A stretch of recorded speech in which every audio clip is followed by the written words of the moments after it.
there in style. It's the Ford Bronco II. Around town in two-wheel drive, or when the going gets tough, there's Bronco II's four-wheel drive. And with Bronco II's special interior by Eddie Bauer, you've got sort of a symphony in motion. That's a big hit. Anywhere you go. Ford Bronco II. For nearly 100 years, Ford Motor Company has thrived because we've been responsive to the concerns and the desires of our customers. The extended Ford family has and always will put the safety of our customers and the quality of our products as our highest priority.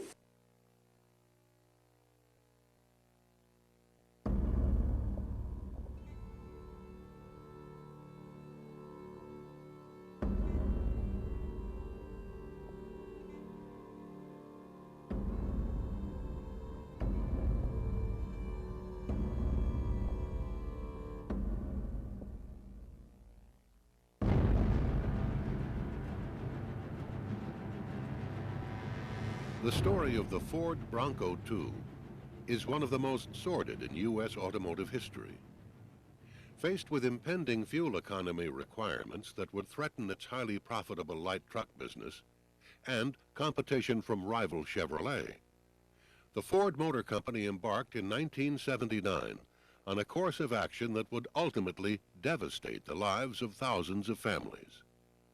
With almost 350,000 Bronco IIs still on the road today, thousands more will surely fall victim to Ford's corporate greed for years to come. When the Church family embarked on their summer vacation to Mexico in their recently purchased Bronco II, they knew nothing of the corporate decisions made hundreds of miles away over the course of many years that in a single instant would change their lives forever. In its rush to bring the Bronco II to the market so it could protect its competitive position against Chevrolet, Ford ignored warnings and test results that proved the Bronco II to be dangerously unstable, upholding a significant award of compensatory and punitive damages against Ford in another Bronco II rollover case. The Indiana Court of Appeals said this about Ford's conduct. Quote, "The trial court observed, and we agree, that the record shows the Bronco IIs which rolled off the assembly line are dangerous and defective. Ford's knowledge of the defect cannot be reasonably questioned. The continued push to production of this product, after all of the internal protestation to the contrary, is the crassest form of corporate indifference to the safety of the ultimate user or consumer and constitutes gross negligence. At the very least, the evidence shows that in the manufacture of the Bronco II 4x4, Ford engaged in a course of action which, under existing conditions, showed an utter indifference for the rights of consumers." Unquote. Alfred Darrell testified as Ford's designated corporate representative in this case. Darrell, who never advanced beyond lower management at Ford, nevertheless has testified in Ford's defense in Bronco II rollover cases many times. In fact, he was brought in by Ford a year before the first Bronco II was manufactured, in anticipation of testifying in defense of Bronco II rollover cases. Darrell agreed that failure to remedy a known defect and placing profits ahead of safety constituted a conscious disregard for public safety. We've got a number of elements here.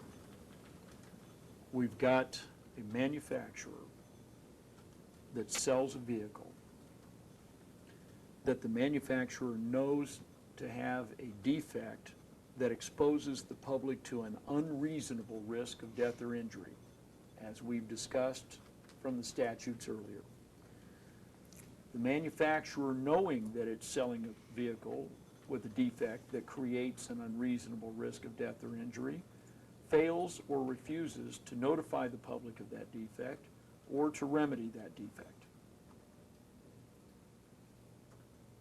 Under those circumstances, is that auto manufacturer acting in disregard, or in your terms, without concern for public safety, or not? If a defect is defined and that defect does in fact present an unreasonable risk, then we're obliged to remedy it, and not remedying it, I think, would be in disregard for public safety. Would you agree, sir, that if a company like the Ford Motor Company were to place profits ahead of consumer safety, meaning to sacrifice consumer safety for the sake of corporate profits, would that constitute a conscious disregard for public safety? Well, as I said before, I do not believe it would be appropriate to put customers at risk for the sake of profits. And if that fits into what your question is, then I think the answer is I would agree with that. While thousands of people were injured and killed because of the hidden defects and dangers in the Bronco II, Ford was literally making a killing off of Bronco II sales, to the tune of almost $1 billion in after-tax profits by the time the Bronco II was discontinued in 1991.